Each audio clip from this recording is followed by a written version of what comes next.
അതിൽ ഈ തിയററ്റിക്കൽ ഭാഗം വിടുക. അതിൽ പ്രായോഗിക ജീവിതത്തിൽ തന്നെ യഥാർത്ഥത്തിൽ ഈ പറയപ്പെടുന്ന നിഷിദ്ധതകൾ അള്ളാഹു നമ്മെ സ്നേഹിച്ചുണ്ടാക്കിയതാണെന്നുള്ളതിന് തെളിവായിട്ട് രണ്ട് സംഗതികൾ മുസ്ലിം ജീവിതത്തിൽ നിന്ന് ഞാൻ പറയാം.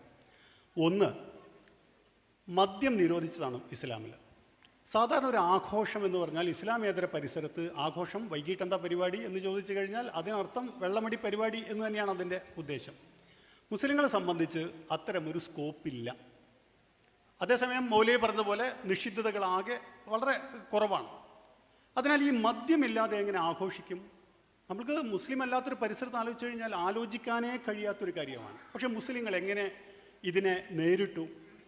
നിങ്ങൾ ലോകത്തെവിടെയും നിങ്ങൾ പോകണ്ട, നമ്മൾ വ്ളോഗർമാരുടെ അല്ലെങ്കിൽ യൂട്യൂബ് ചാനലുകൾ എടുത്ത് നിങ്ങൾ പാചകം ഉള്ളത് നിങ്ങൾ പരിശോധിക്കുക. ലോകത്ത് ആരാണ് ഏറ്റവും മികച്ച ഭക്ഷണം പാകം ചെയ്യുന്നത് എന്നുള്ളത് നോക്കിക്കഴിഞ്ഞാൽ മുഴുവൻ ഇസ്ലാമിക സംസ്കാരമുള്ള സ്ഥലങ്ങളിലാണ് എന്ന് കാണാൻ കഴിയും. അതെന്തുകൊണ്ടാണ്?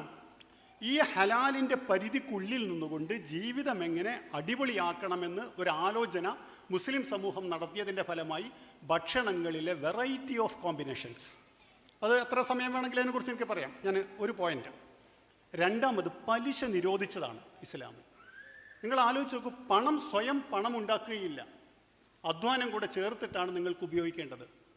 ആലോചിച്ച് കഴിഞ്ഞാൽ ഇത്രയും വിഡ്ഢികളായ ഒരു സമൂഹം യഥാർത്ഥത്തിൽ ഉണ്ടാവുമെന്ന് മുസ്ലിമേതര പരിസരത്ത് നിന്ന് ആലോചിച്ച് കഴിഞ്ഞാൽ തോന്നും. പക്ഷെ അതുകൊണ്ട് എന്താണ് സംഭവിച്ചത്?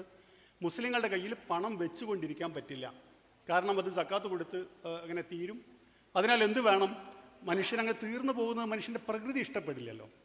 സ്വാഭാവികമായും നിങ്ങൾ ആലോചിച്ച് നോക്കൂ, മുസ്ലിങ്ങൾ ലോകത്ത് ഏറ്റവും കൂടുതൽ ചെയ്തുകൊണ്ടിരിക്കുന്ന ജീവിതായോധനത്തിൻ്റെ പരിപാടി എന്താണ്?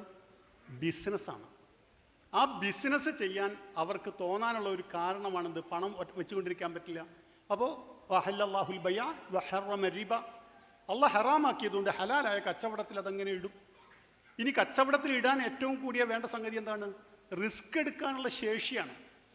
അതാർക്കാണ് ഏറ്റവും കൂടുതലുള്ളത്? ഞാൻ മനസ്സിലാക്കുന്നത് മുസ്ലിം കമ്മ്യൂണിറ്റിക്കാണ്. മുസ്ലിങ്ങൾ ചെയ്യുന്ന കച്ചവടത്തിൻ്റെ അളവ്, അതിൽ വരുന്ന നഷ്ടത്തിൻ്റെ കണക്ക് വെച്ച് നോക്കിക്കഴിഞ്ഞാൽ ഏറ്റവും കൂടുതൽ ആത്മഹത്യകൾ ഉണ്ടാകേണ്ടിയിരുന്നത് മുസ്ലിം സമൂഹത്തിലായിരുന്നു. പക്ഷെ അത് മുസ്ലിം സമൂഹത്തിൽ ഉണ്ടാകുന്നില്ല. കാരണം ഈമാൻ കാര്യത്തിൽ ആറാമതൊന്ന് അയാൾ പഠിപ്പിക്കപ്പെട്ടിരിക്കുന്നു, ഖൈറും ഷെറും. ചില ആളുകളുടെ ജീവിതം കാണുമ്പോൾ വിചാരിക്കും അവരെ കച്ചവടം ചെയ്യുന്നത് തന്നെ നഷ്ടം വരാനാണെന്ന്. പക്ഷേ എത്ര കച്ചവടം ചെയ്ത് പൊളിഞ്ഞാലും പിന്നെയും പൊളിഞ്ഞാലും 75 വയസ്സായാലും അയാളോട് ചോദിച്ചു കഴിഞ്ഞാൽ അപ്പോഴുണ്ടാവും ഒരു 10 ബിസിനസ്സിനുള്ള ഐഡിയ അയാൾക്ക്. കാരണം എന്താണ്? അള്ളാഹ് ശരിയാക്കും. അവിടെയാണ് വിശുദ്ധ ഖുർആൻ നമ്മുടെ ജീവിതത്തിൽ പോയിൻ്റ് ആവുന്നത്. പലിശയുടെ കാര്യം കച്ചവടം മാത്രമല്ല, മുസ്ലിം സമൂഹത്തിൽ ഇത്രമാത്രം വലിയ സ്നേഹബന്ധം, അള്ളാഹുവിൻ്റെ വല്ലാത്തൊരു ഡിസൈനെ കുറിച്ച് നമ്മൾ ആലോചിക്കണം. മുസ്ലിങ്ങൾ കടം കൊടുക്കുന്നത് പോലെ കടം കൊടുക്കുന്നൊരു